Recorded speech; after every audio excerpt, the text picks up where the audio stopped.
안녕하세요, 레미입니다. 오늘은 day 4, 벌써 4일째입니다. 세 번째 파트 같이 한번 체크해 보도록 할게요.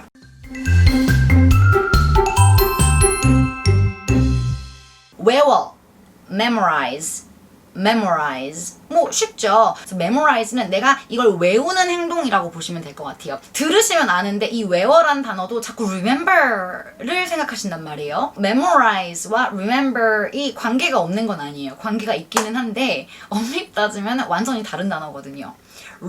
remember은 다시 기억을 되새긴다예요. 그래서 기억을 하는 거예요. 한 번 이미 외웠던 거를 내가 기억을 해내는 거기 때문에 remember가 memorize는 확연히 다른 단어입니다. 구분을 하셔야 돼요. 자, 그래서 memorize가 외워, 기억하다는 remember, 이해하다 understand, understand, 그리고 밀어, 당겨. 저도 이거 매일매일 헷갈리는데요. 밀다는 push, 당기다는 pull, 섞어 mix, mix. 그 다음 나눠가 단어가 또 많았죠. share, divide, split. 요렇게 세 개를 써놨단 말이에요. share 하면 공유하다라는 의미가 1번 뜻이죠. 저는 개인적으로 나누다라는 단어, 한국어 단어를 들으면 제가 장녀예요.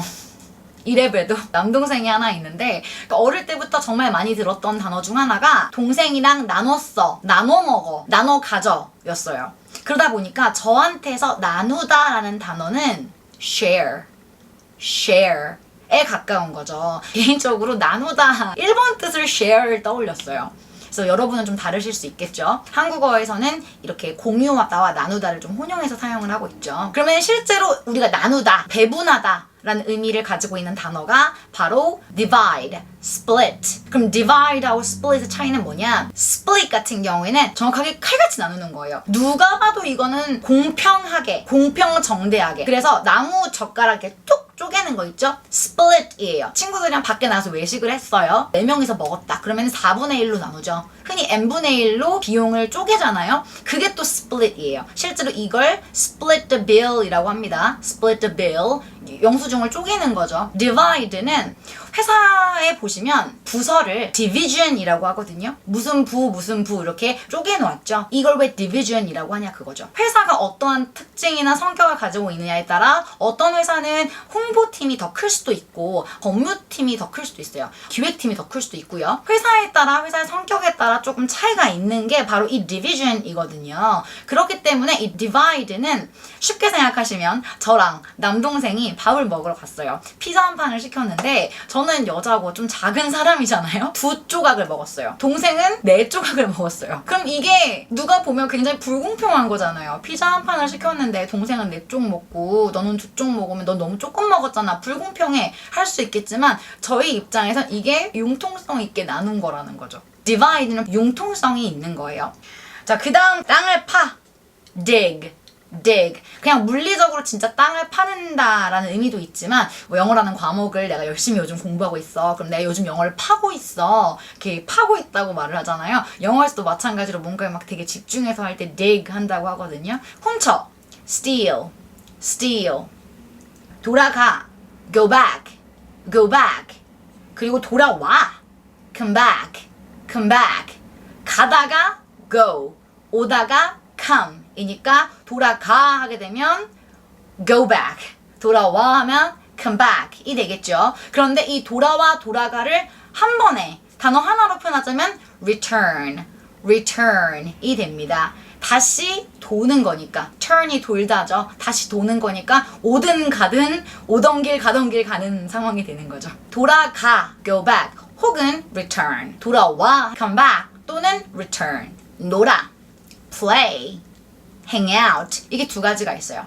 그러면 많은 경우 나 친구들이랑 놀 거야 라고 하면 여러분 영어로 어떻게 표현하시겠어요? I'll play 이렇게 하실 거란 말이에요. 근데 이렇게 되면 친구들이랑 무슨 게임이나 운동 경기를 하는 거라고 원어민들은 받아들이게 됩니다. 이게 무슨 뜻이냐면 play는 노는 건데 그 안에서 룰, 법칙이 있어야 되고요. 롤, 역할이 있어야 되는 거예요. 여러분 게임 하실 때 뭐 보드 게임이나 카드 게임을 할 때 player이라는 롤이 있어요. 그리고 그 게임을 경기 규칙에 의해서 turn이 돌아가게 되죠. 비디오 게임을 할 때 마찬가지로 내 역할은 정해져 있죠. 그리고 방식도 정해져 있어요. 그리고 또 아이들이 가지고 노는 장난감 같은 것도 마찬가지예요. 뭐 블럭 쌓기라든지 레고 쌓기, 그리고 엄마 놀이, 아빠 놀이 이런 걸 할 때도 다 역할이 정해져 있고 방식도 정해져 있어요. 그 외에 보통 숨바꼭질 할 때나 술래잡기 할 때도 마찬가지예요. 규칙이 있어요. 그리고 술래라는 롤도 있고요. 그리고 이제 술래가 아닌 그런 그걸 뭐라 그러나요? 술래가 아닌 사람들에 대한 롤도 있죠. 이런 것들이 플레이예요. 우리는 성인이죠. 우리 친구들 만나면 어떻게 노세요? 뭐 커피 마시고, 뭐 영화 볼 수도 있고, 밥 먹고, 수다 떨고, 맥주 한잔 할 수 있고. 되게 심심하네요, 우리. 중요한 건 성인들 같은 경우에는 규칙도 없고요. 그리고 역할도 정해놓고 놀지 않는다는 거예요. 일반적으로 친구들과 역할이나 규칙 없이 어울리는 상황, 그 상황이 바로 hang out이라고 보시면 돼요. 행이 매달리다죠. 그리고 나가서 매달리는 거예요. 그러니까 서로 어깨동무해서 이렇게 매달려 있는 그런 상황이라고 생각하시면 좀 머릿속에 이미지가 그려지실 거예요. play와 hang out 완벽하게 구분을 하셔야 됩니다. 커플 사이에서 이 play를 잘못 사용하게 되면 약간 변태로 오해받을 수도 있거든요. 예를 들어볼게요. I hang out with my boyfriend 하게 되면 남자친구랑 나 놀고 있어 이거예요. 한국어로나 영어로나 전혀 이상할 게 없는 표현이죠. 그런데 I play with my boyfriend 하게 되면 역할이나 규칙을 정해놓고 남자친구랑 이렇게 놀고 있다는 거잖아요. 그러면 약간 더 이상 긴 말은 하지 않을게요.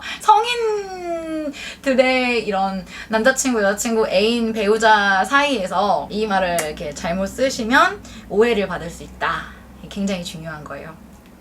받아, catch, receive 이렇게 두 가지가 있었어요. catch는 움직이는 걸 받는다는 느낌이고요. receive는 움직이는 걸 받는다기보다 계속적으로 뭔가 받는다는 느낌이에요. 좀 정적인 느낌이죠. 머릿속으로 이미지를 그리시면 catch는 움직여서 내가 주도적으로 이렇게 잡는 느낌이라면 receive 같은 경우에는 나는 이렇게 가만히 있고 계속 오는 거예요. 그걸 그래서 내가 받는 느낌이라고 보시면 돼요. 보통 신호, 전기 신호를 받는 기계를 receiver이라고 하죠. 가져와, bring. 그래서 유명한 영화 이름도 있죠. Bring it on. 온 이 뭐뭐 위에니까 이 위로 가지고 와봐. 그러니까 좀 보이게 가지고 와봐. 그럼 뭘 보이게 가지고 오라는 걸까요? 한번 해봐. 이 뜻이에요. 들이대. 들어와. 이 뜻이 bring it on입니다. 그 다음 가르쳐 봐볼게요. 가르쳐 단어가 엄청 많아요. 가르쳐 하면 무슨 단어 떠오르셨어요? teach. 이게 바로 나오실 거예요. 우리가 일반적으로 생각하는 가르치다라는 단어가 teach가 맞아요. 그런데 그 외에도 가르치다라는 단어를 대체할 수 있는 단어들이 꽤 많이 있거든요. 하나씩 좀 짚고 넘어가 볼게요. tutor 같은 경우에는 이건 가정교사라는 뜻이에요. 1:1 뭐 과외교사, 가정교사라는 뜻인데 이 tutor이 명사로만 쓰이는 게 아니라 동사로도 쓰여서 그 1:1 가정교사, 과외 선생님이 가르치다 라는 의미까지 확장이 됩니다. 1:1인 거죠. 1:1 뭐 소그룹 이렇게 instruct가 있는데요. 찾아보시면 뭐 지시하다, 명령하다가 1번 뜻으로 나와요. 그런데 가르치다라는 뜻도 있다는 거죠. instruction이라는 단어 들어보셨을 거예요. 이 순서대로 하라고 지시를 하는 거예요. 그래서 실제로 우리가 보통 선생님이라고 불리는 사람들을 instructor이라고 부르는 경우도 많이 있죠. instructor 같은 경우에는 보다 실용적인 지식을 가르치고 정보를 전달해준다. 이런 느낌이라고 생각하시면 돼요. teach는 포괄적인 느낌으로 가르친다면 instructor는 좀 더 활용적이고 실용적인 그 업무에 대한 경력이 있는 꿀팁들을 알려주는 그런 것이라고 좀 보시면 될 것 같아요. 개인적으로 저 같은 경우에는 저는 스스로를 teacher이라고 생각하지 않아요. 저는 instructor이라고 저 스스로를 생각합니다. 그리고 train 하게 되면 역시 교육시키다인데요. 어떤 특정한 직업이나 뭔가 훈련을 위해서 반복적인 훈련이 필요한 경우 그걸 train이라고 하죠. 그럼 instruct도 뭐 교육하다 이런 느낌이고 train도 교육하다라는 느낌인데 이 두 가지의 차이가 무엇인가? training 같은 경우에는 좀 더 약간 물리적인 느낌이 나요. 몸을 좀 더 쓴다는 느낌? coach는 코치하는 거죠. 코칭. 이래라 저래라 하는 거예요. 이래라 저래라. 지도하는 거죠. 지도하는 거. 그래서 방향성을 알려주는 느낌이에요. 자, 그리고 educate 하게 되면 이 모든 걸 포괄적으로 해서 교육하다라는 의미를 가지고 있습니다. 좀 더 포괄적이에요. 가장 큰 의미에서의 가르치다. 다시 좀 정리해보자면 teach, tutor, instruct, train, coach, educate. 무려 6개나 가르치다라는 단어가 있어요. 일해, work, work. 걸어, walk, walk. 일부러 제가 일하다와 걷다 단어를 붙여놨어요. 발음 헷갈리시지 말라고. work는 R 발음을 정확하게 내셔야 되고요. walk, 걷다는 L 발음이 나지 않습니다. ALK로 끝나는 단어들의 특징이에요. 그래서 walk 뿐만이 아니라 chalk 라든지 분필, talk, 말하다 같은 경우에 역시 L 발음을 발음을 하지 않죠. 근데 이상하게 정말 이상한 건데 이 walk만 유난히 L 발음을 내시는 분들이 많으세요. 특이하죠? 그래서 walk, walk. L 발음이 절대 나시면 안 돼요. walk. 그리고 일하다 work. 입다예요. 이거 입어 하면 wear this, wear this가 되겠죠. 그리고 put on 이 있어요. wear가 put on 두 가지가 있는 건데 이 두 단어의 차이점은 아주 명쾌해요. 여러분 제가 뭘 입고 있죠? 핑크색 가디건을 입고 있어요. 그럼 이걸 영어로 뭐라고 할까요? Lemmy wears pink cardigan. 제가 입고 있는 이 옷은 절대 put on이 아니에요. put on은 뭐냐면 이렇게 입는 거예요. 입고 있는 동작을 말하게 됩니다. 이게 왜 중요하냐? 만약에 해외여행을 가게 된다. 쇼핑을 하실 거예요. 쇼핑을 하실 때 나 이거 입어봐도 돼? 라는 질문을 할 거란 말이에요. 회화책에는 이렇게 나와요. Can I try this on? 그런데 머릿속엔 나 이거 입어봐도 돼? 라는 질문이 떠오르기 때문에 나도 모르는 사이에 Can I try this on? 보다 Can I wear this? 가 먼저 나오는 경우가 많으실 거란 말이에요. 그러면 점원이 어떻게 쳐다보냐면 이렇게 쳐다보면서 이렇게 말해요. You can wear this if you buy it. 너 그거 입을 수 있어. 네가 사면. 입어보는 동작을 해도 돼 라고 하는 건 Can I put this on? Can I put this on? 하게 되면 이거 입어봐도 돼 라고 물어보는 거예요. 만약에 Can I wear this가 아니라 Can I put this on? 하고 물어봤으면 전혀 문제없이 피팅룸을 점원은 알려줬을 거예요. 그런데 wear this 라고 물어봤기 때문에 넌 그거 이렇게 입고 있는 건 안 돼 라고 말을 한 거거든요. 입고 있는 건 너가 사야만 가능해. wear은 그래서 입고 있는 상태, 입고 있다는 걸 말하는 거예요. 그리고 put on은 입고 있는 그 동작을 말하게 됩니다.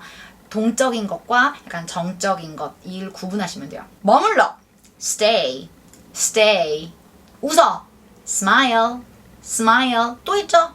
laugh, laugh. smile은 소리 없어요. 이게 스마일이에요. 그리고 laugh는 깔깔깔깔하고 웃는 거예요. 소리를 내서 웃는 거. 기억해. memorize. 제가 맨 앞에서 한번 언급했었죠. 다시 한번 기억을 되살려보세요. 기억해. remember.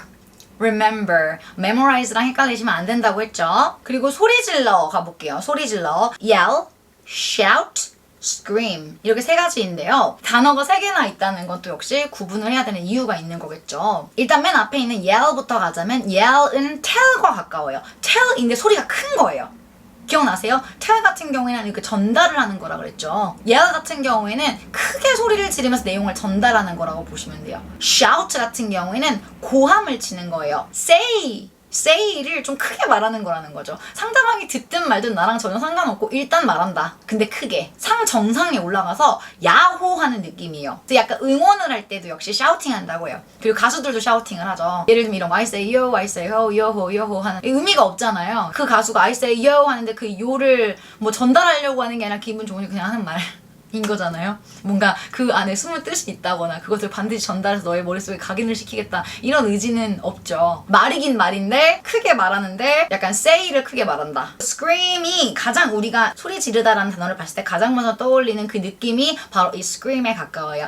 깍 하고 비명을 지르는 거거든요. 말이 아니에요. 단어가 아니고 소리를 내는 거예요. 그래서 기쁨일 수도 있고 슬픔일 수도 있고 놀라서일 수도 있어요. 그냥 외마디 비명. 그게 바로 scream입니다. 그래서 scream, shout, yell 세 가지를 역시 구분하시는 게 중요하겠죠. 오늘 영상은 여기까지고요. 영상 다 보셨으면 이제 다시 셀프 테스트를 하러 가시면 됩니다. 그럼 셀프 테스트 영상에서 뵐게요. Goodbye.